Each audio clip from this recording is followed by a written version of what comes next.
You tell yourself you will sleep when things calm down, when the project is done, when the children settle, when the pressure is lifted.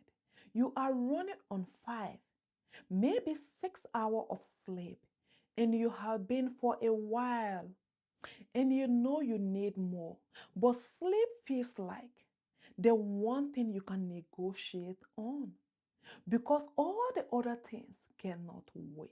But sleep is not the one thing you can actually afford to borrow from. It might be the one thing you absolutely cannot. And in this video, I'm going to name the specific morning window your hormone system depends on. I'm going to explain what happens to your hunger, your weight, your energy when that window misfires. And I'm going to give you one thing you can do tonight to start repairing it. By the end of this, sleep will not feel like something you will get when life comes down. It will feel like the most important health decision you make today. I'm Zainab, I'm a nurse, and I have been where you are. So this comes from experience, not theory. There is a belief most women hold quietly, absolutely unconsciously, that sleep is rest, and rest is something you earn after you have done the work. Not before, not during, after. So you negotiate. You work late into the evening. You scroll to decompress because the brain needs something before it can switch off. You tell yourself, I will catch up at the weekend. Even though the research is very clear that you cannot catch up on sleep depth the way you can catch up on work. And underneath this belief, there is a second one, that sleep is passive, that nothing is happening while you sleep, that you are simply offline, resting, waiting for the morning.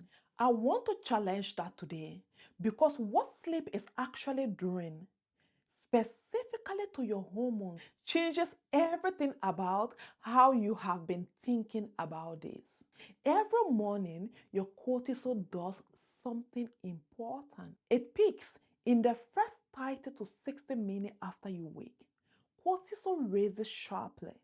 This is called the cortisol awakening response. And this peak is not a problem. The peak is not stress. The peak is a calibration. That morning window calibrates your blood sugar for the day. It calibrates your energy. It calibrates your hunger signals, leptin and ghrelin, the two hormones that tells you you are full and when you need to eat. It calibrates your mood and your cognitive function. The quality of that window determines the quality of everything that follows. When sleep is consistently disrupted, that collaboration misfires. A 2025 meta-analysis published in the journal Obesity, which examines 6 randomized control trials, found that sleep deprivation measurably disrupts leptin and ghrelin. Leptin, your satiety hormone, drops. Ghrelin, your hunger hormones, raises. And crucially, women are more vulnerable to those hormones disruptions than men. What this means in practice, when you are sleep deprived, your body is biologically hungrier. It is less able to feel full. It is more likely to retain fat and less able to release it. This is not a failure of discipline.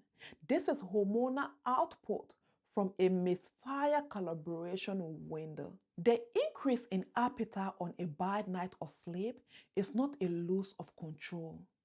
It is leptin dropping and ghrelin raising in response to a system that did not calibrate properly because the cortisol calibration window was compromised. This is not weakness, it is biologic. So when I say sleep is not a luxury, I do not mean it in the way a wellness poster does. I mean it is clinical.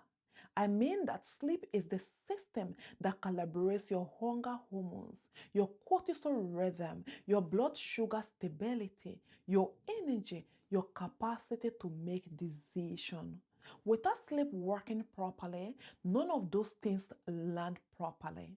Most sleep advice give you a list. Blue light glasses, no screen after 9, magnesium, a wind down routine. These are not wrong, but they do not address the most powerful level available to you. The single most powerful act of cortisol calibration is a consistent wake time, not a perfect bedtime, not a supplement, not a screen ban, a consistent wake time. The same time every morning, weekdays and weekends. Anchors your cortisol rhythm. It teaches your cortisol calibration window when to fire.